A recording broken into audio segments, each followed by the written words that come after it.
you guys, this episode, War Stories. This is your second war story of the night. I'm going to try to hit you guys with the inner demon, do the hat trick, but I don't know. We'll see what happens, man. I kind of want to get a live out tonight, so we'll just see what happens after this. This is going to be a quick one, but it's a good one. So I'm going to get straight into it, man, without any bullshitting. Gizmo, stop fucking with me, man. Okay, so check it out, man. I'm going to bring you guys back to 2003. In 2003, I just discharged off parole. I paroled from Corcoran, and the first time as an adult, 33 years old, I was off parole. Didn't have no more parole officer, didn't have to worry about none of that shit. I paroled from Corcoran, caught a train right there to Salinas, where I met, at that time, my wife, Vicky. So, you know, my thing was this, man. In 2003, there was a lot of shit that was going on. Operation Black Widow was still going on. The incident that happened at Cap Saloon was heating up again. Some of the people that were involved in that case were still out there running around. Others were out on parole. And everybody that was involved were still in the county jail. Besides that, there was a lot of internal things that were going on within the organization. A lot of my channels were either got indicted or they got demoted and were no longer my channels. So I basically kind of fell out of contact with all my plugs, man. Now, my thing at that time was this. I just wanted to just get the fuck out of Salinas, get out of Dodge, and take like a temporary reprieve, man. Just go back up to Ukiah, fade on out for a little bit, maybe get a 9 to 5, act like I was working a legitimate job, because I knew the FBI were watching me at that time. I knew that because they had came up to the county jail when I was in Ukiah and basically told me so. They came up there with their little scare tactics, man. It was two individuals. They came up there, they pulled me out, and this was right when I caught the case with Rob, the white dude up there in Ukiah. So one day when I was in the pod, I got called out for an attorney interview, and when I went out, I opened up the attorney interview room, and there were two dudes sitting in there that I didn't recognize. They weren't my lawyer, I knew that, and they didn't look like they were associated with them. So when I walked in, I'm like, "Who are you guys with?" And they're like, "Boxer." I was like, "What's up, man? Hey, have a seat. We just want to have a word with you." But I stood there. I was like, "Who are you guys with?"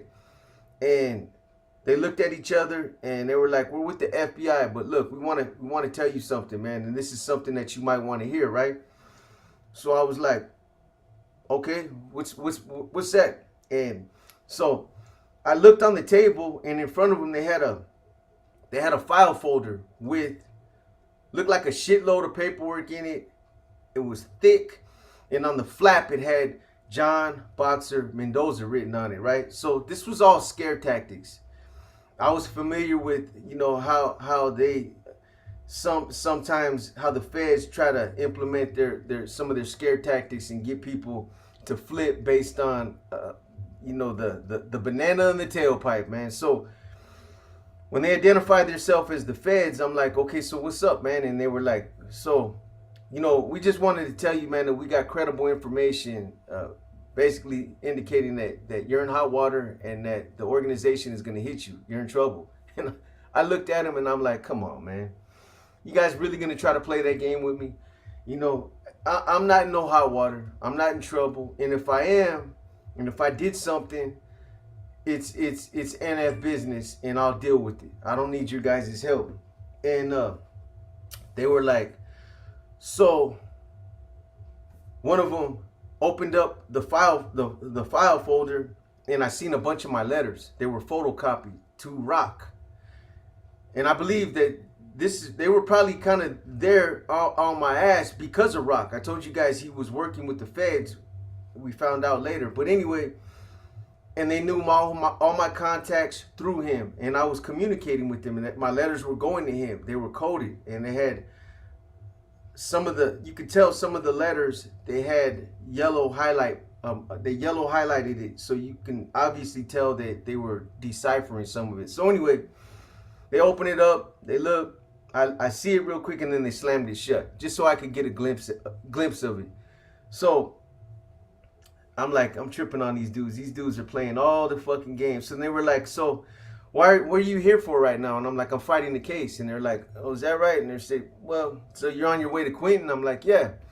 And then they were like, "Well, we're just trying to tell you we got credible information. I'm like, okay, I appreciate it, man. Is there anything else you guys need to talk about? And they were like, well, they looked at each other and they were like, well, you know, there's a possibility. Maybe we did get it wrong, man. And I was just like, man, these dudes are playing games. So I left, man. You know what I mean? I left, but I knew that they were on my ass. I'd known it before that. Anyway, so my thing was to just get the fuck out of Dodge. I didn't want to stay in Salinas because there was nothing out there for me. The feds were everywhere out there. My whole thing was to just go by a couple houses out there, a couple people that I knew, pick up my shit. I had a couple guns out there. I had some other stuff at one of the homies' pads. Pick it up and then just go back up to Ukiah with Vicky and kick it for a minute. I wasn't going to drop out, but I wanted to fade back for a minute.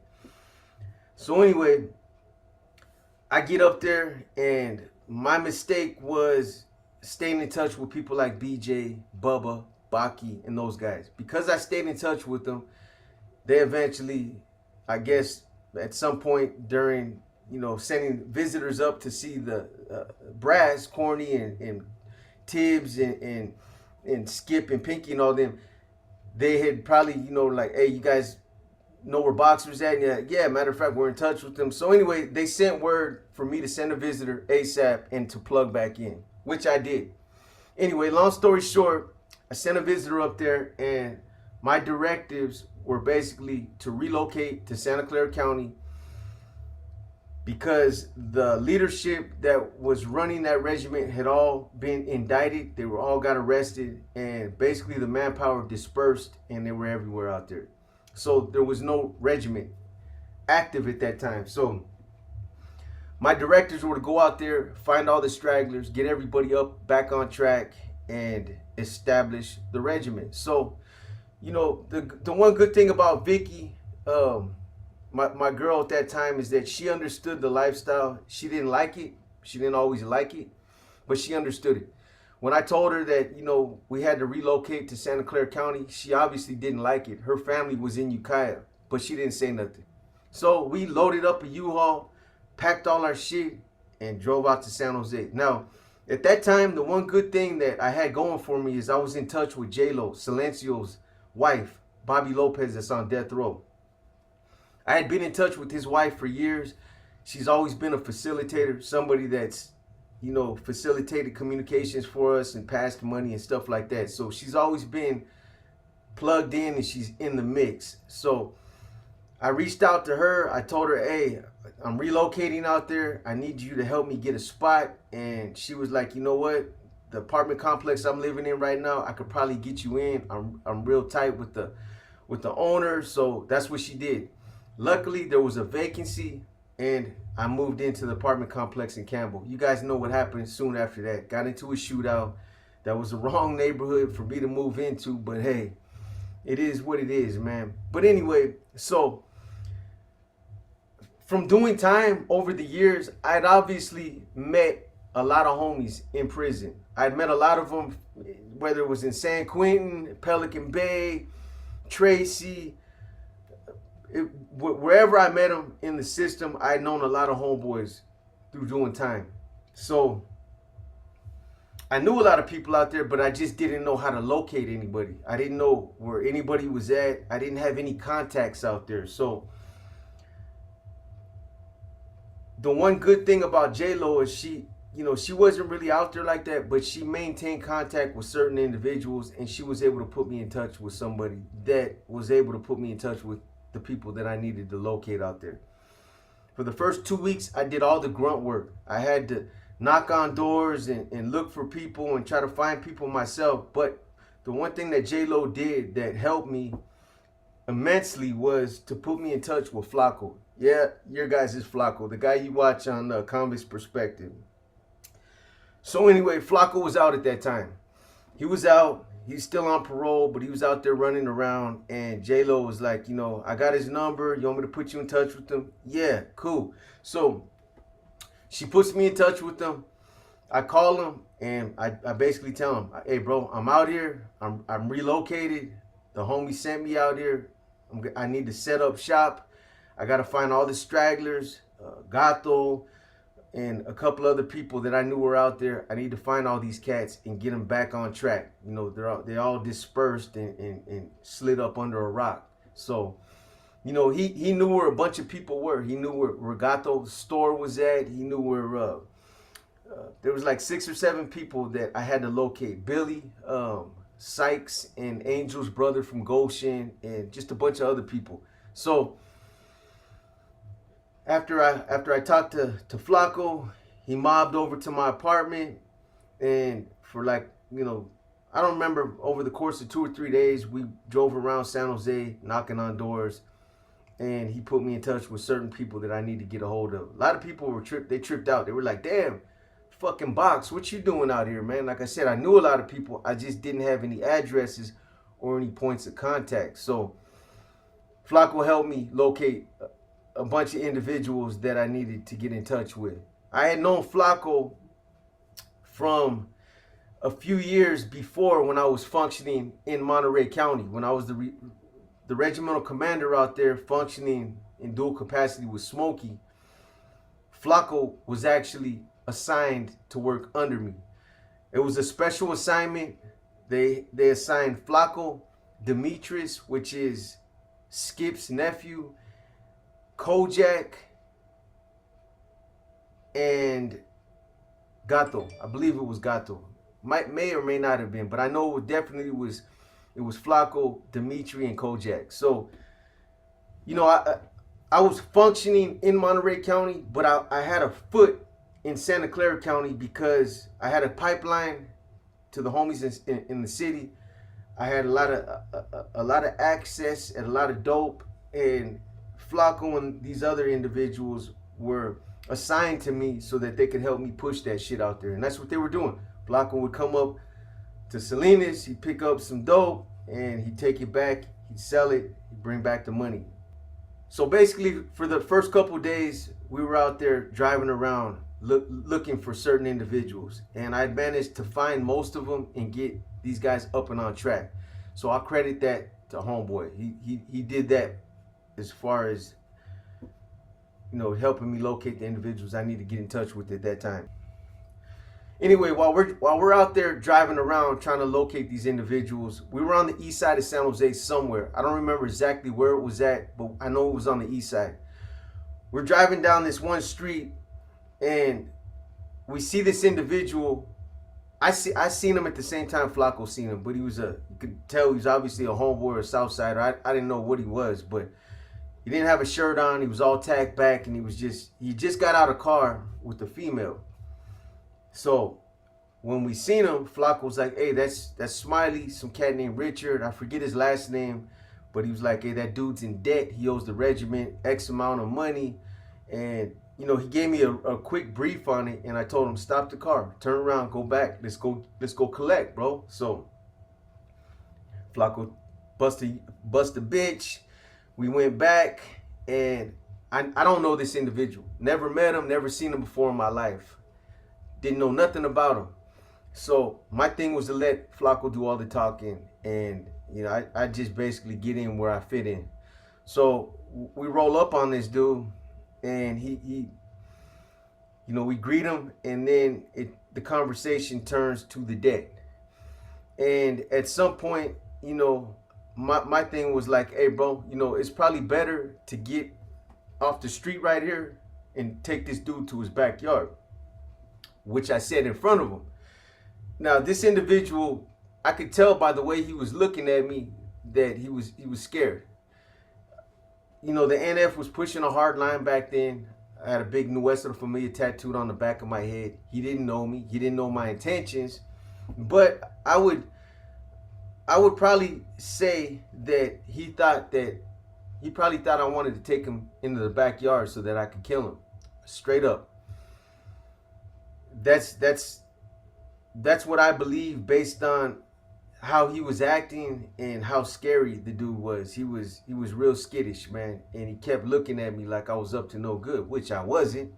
But anyway, so he ultimately agrees to take us to his backyard. So we get back there, and they're talking about the debt, and I'm listening to the dude, and he says he ain't got no money. He's not in a position to pay it. and whatnot. So at some point I cut in. I'm like, check this out, homie. Look, bro. Bottom line is you gotta pay that money. I don't care how you pay it, what you gotta do to pay it. You fucking rob a bank, do whatever you gotta do, but you need to pay that money. But this is what's gonna happen.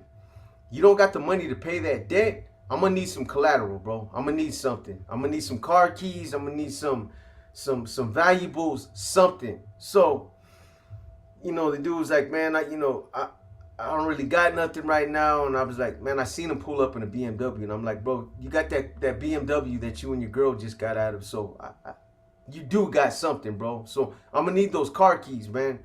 And matter of fact, let's take us up in your house, man. And this is the thing, you know, I'm not an asshole, man, but there were certain lines that I had to push, man. And you know, I could tell that his lady didn't like the fact that we were walking up in the house, and I could tell she was pissed and she felt disrespected, and I wouldn't want my girl to feel like that. So I was as respectful as I could be. But you know, he was gonna have to deal with that monster when we left, because I know she was mad, and I knew she was gonna probably fucking let him have it, and he was gonna be in trouble in the doghouse and all that. Anyway, so we get in the house, and I literally start walking around the house like I'm at the motherfucking swap meet, man. I walk in there and I'm like, Flacco, grab that, wrap that up. We're gonna take this, we're gonna take that. Now, the one thing the dude said that perked my interest when we were in the backyard is he said that he didn't have no money currently, but that he could make some money pretty fast because he had a counterfeiting operation going on. And when he said that, it's like my interest perked immediately. I'm like, some counterfeit, huh? And coincidentally, I was in the process of making some counterfeit with some other cats, and it just so happened to happen at the same time. Maybe that was just something that everybody was into at that time. I don't know, but I was like, counterfeiting. So what kind of equipment are you using, and how are you doing it? What's your process? And I was trying to get an idea because I knew what the other homies were doing. So, you know, he gives me the rundown. They're using degreaser. They're cleaning $5 bills. They're printing 20s, 50s, and 100s.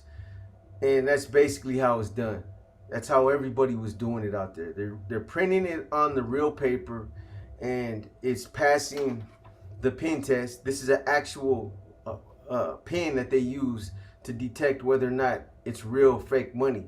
And at that time, these worked, and the way that we were printing money worked. However, it's a little different now. They've upgraded. Well, they stepped up their game as far as the bills that they print now. They have a feature in them that if you look real close, the naked eye can barely see it. But if you look real close, you'll see like little yellow watermarks, bunch of them, like on I forget, man. I don't know. I don't remember exactly what they are of. They could be like on a 20, it could be a bunch of 20s.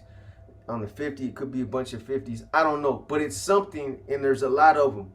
That, whatever that is though, it trips the printer.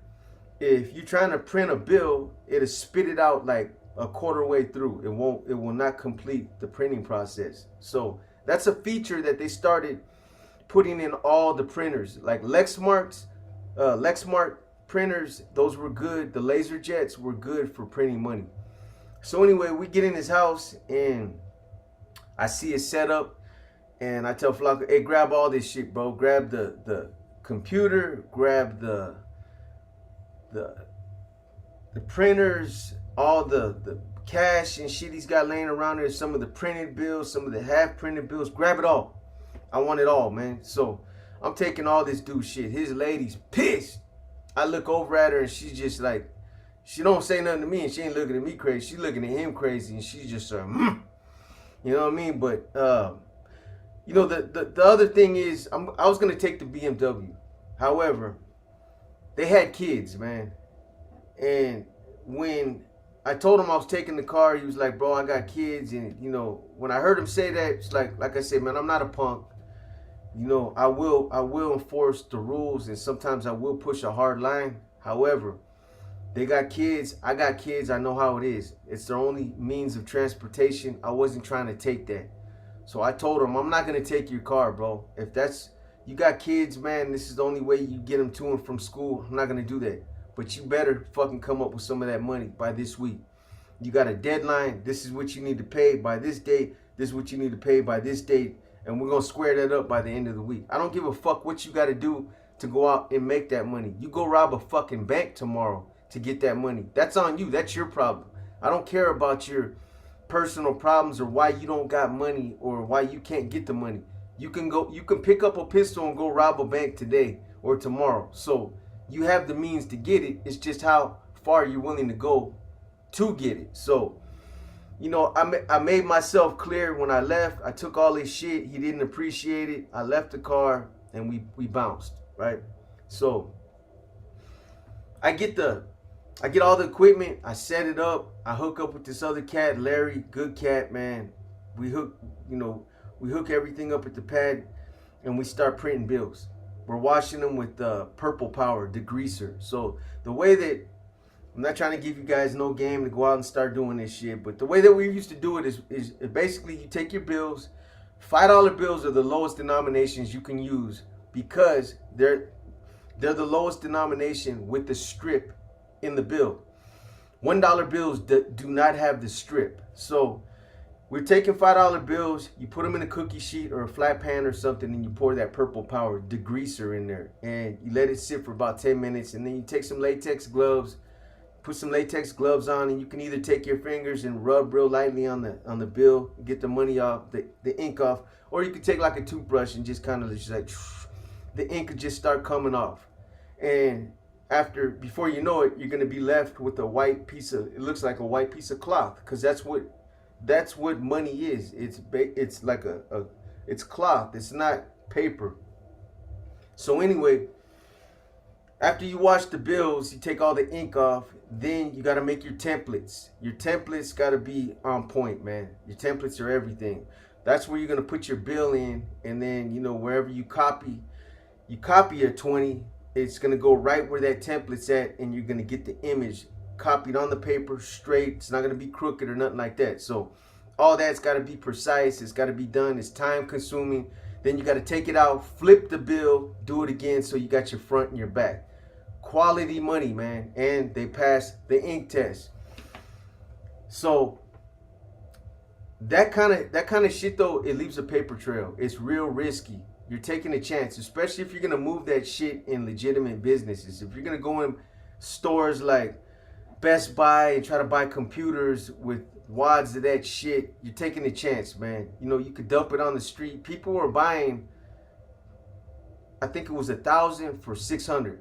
It was going like hotcakes, man. And my bills were quality bills. I was blowing San Jose up. Literally, the 5 o'clock news was coming out in San Jose talking about somebody's printing 20s, 50s, and 100s on $5 bills. I'm sitting back laughing because it was me. So I'm flooding the whole area with bills. Now, you know, I wasn't in the business of taking chances myself. At that time, I was a 3 striker. Well, I was over the limit. I was sitting on like 4 strikes, one more and it was over. So, you know, I wasn't really too crazy about taking chances like that, going in and passing money. But a couple times I did. And look, man, this is what ended up happening that, you know, that spooked me and made me get up out of that shit. So, you know, there's one time where I went into a Petco. I had animals at that time, and I went in, bought my dogs a bunch of shit, and said, "Fuck it, I looked and seen a badass fish tank, and I'm like, I'm gonna just splurge on all this shit." So I bought the fish tank and all the equipment and shit. I don't know, it was like $1,200 for everything. I give them 12 bills. Or a mixed denomination of bills. I buy this shit. There was no issue. They didn't, you know.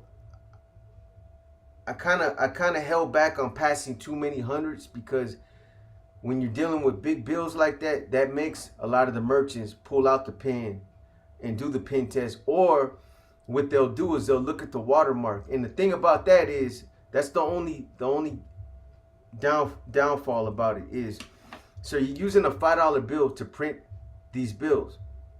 If you get somebody that's really on their shit, they're gonna look at a $20 bill and they're gonna see a Benjamin Franklin, or they're gonna see a Lincoln face, a Lincoln watermark on a $20 bill. It's supposed to be Jackson, right?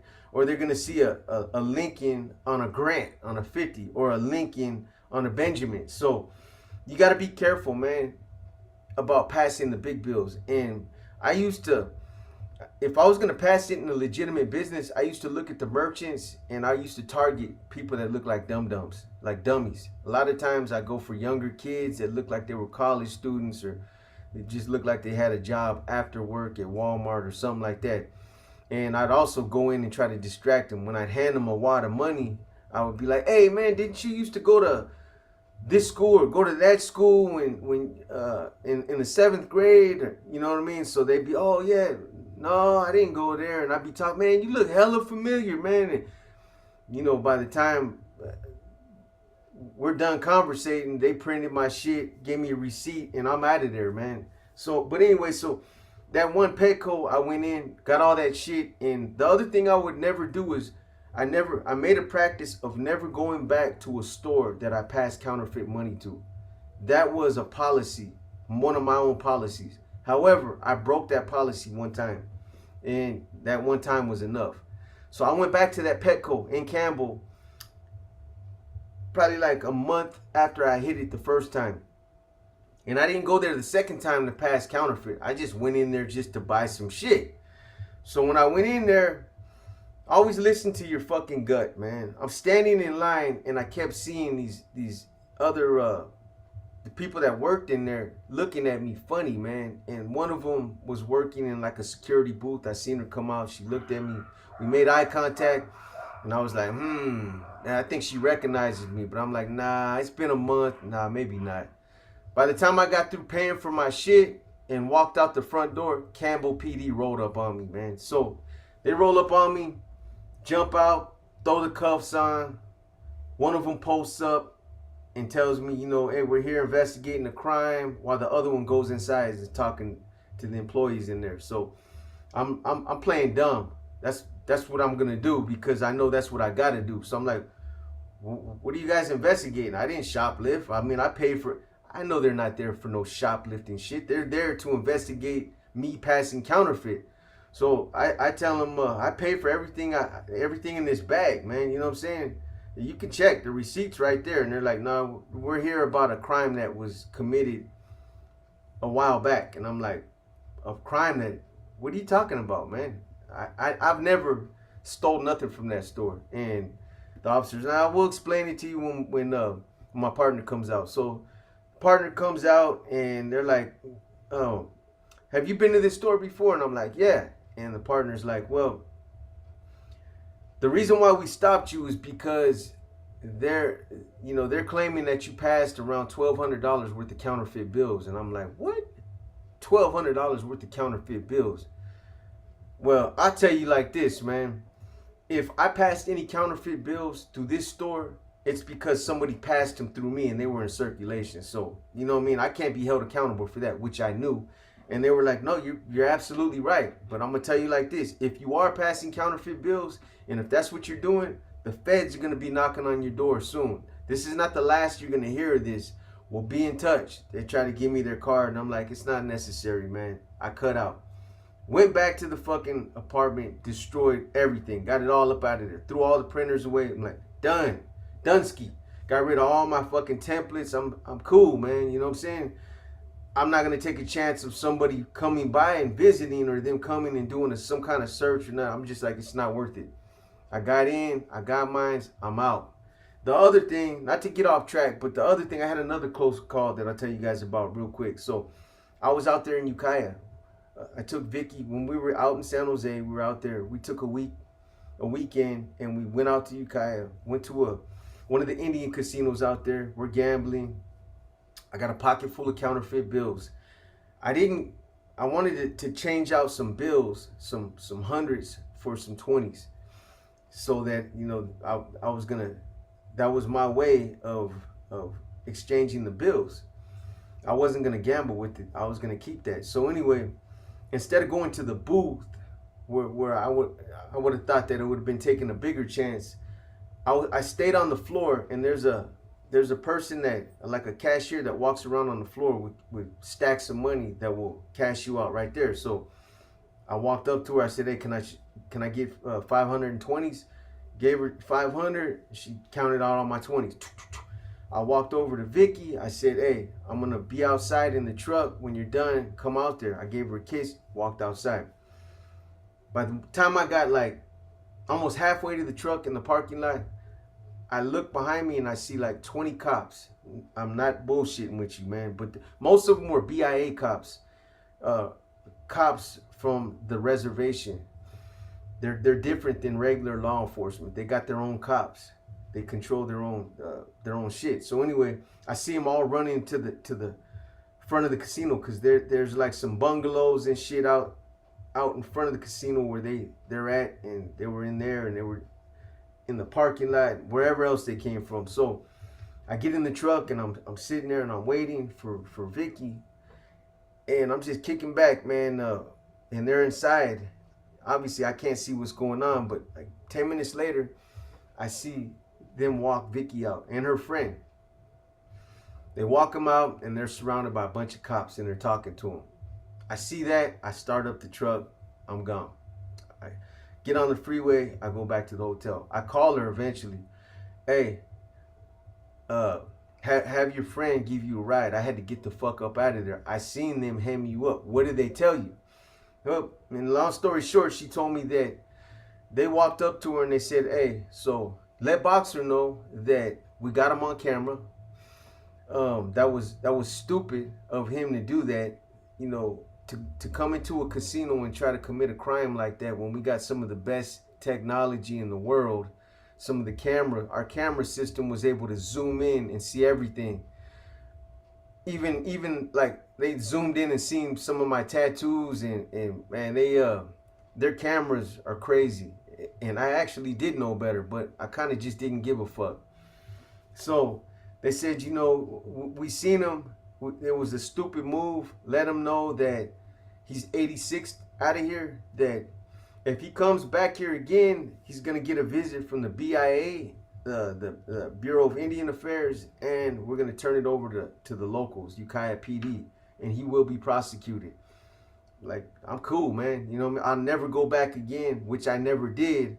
And you know, basically that was another close call, man, that I had. And that's the thing about counterfeiting. You know, you're taking real chances by doing that shit, and it's a federal offense. They send your ass to the pits of hell in some of the federal prisons that you don't want to go to for some counterfeit. So just keep that in mind, man. The last part of this story that I'm gonna close up on, nobody got murked in this one. Did nobody get stabbed or shot or strangled? I'll give you guys that on the next go around. But what I do want to close this up on is, so this guy Smiley, the one that we took all this equipment from, eventually he would end up getting arrested. When he hit the county jail, he ended up getting my number from, I don't remember if I gave it to him because he was supposed to give me the money. I think I did. But he called me from the county jail, he was in booking, and he just started putting too much on the phone. Boxer, hey, you know, I'm here in the county jail. The homeboy's already tripping on me, man. Can you fucking talk to this one homie and tell him that, you know, that you're taking the green light off and all. I'm like, check this out, Smiley. Don't call me no more, bro. Do not call me from the jail. If you're gonna have, if you want to reach out to me, bro, have your lady call me. But don't call me from the jail, and don't talk to me about all that stuff on the phone.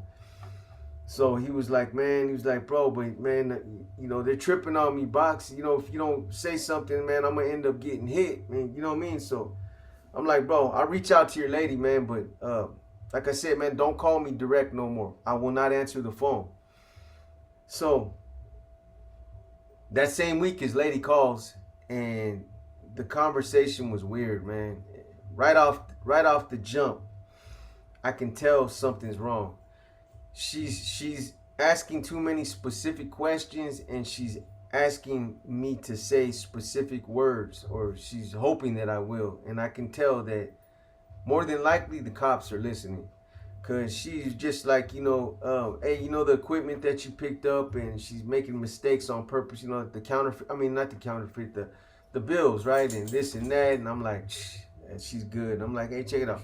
I don't know what you're talking about. And then she's like, my man Smiley, she just started putting a whole bunch of information on the phone. I'm like, look, I don't know what you're talking about. I don't know who you are, but don't call me no more. That was the end of that, man. That was it was a learning experience. And again, man, I think there's some valuable lessons in there for some of you that might think about getting into that counterfeiting or just in that lifestyle, man. These are the chances that you take. I could have got a 3rd strike or a federal sentence for fucking with that shit. It's dangerous. It leaves a paper trail, man. You gonna do something, man, go rob banks or something. Nah, I'm bullshitting. I didn't say that, and I'm not serious. We don't encourage that stuff here at PMN. We on a positive tip. We with that grown folk shit. Nah, but on the real, man, this is your 2nd episode of War Stories Tonight. I'm gonna probably do a live right now. It's your boy, episode 14, War Stories. I'm gonna keep them coming. And with that said, you guys be safe. I appreciate all the support, and I'm out.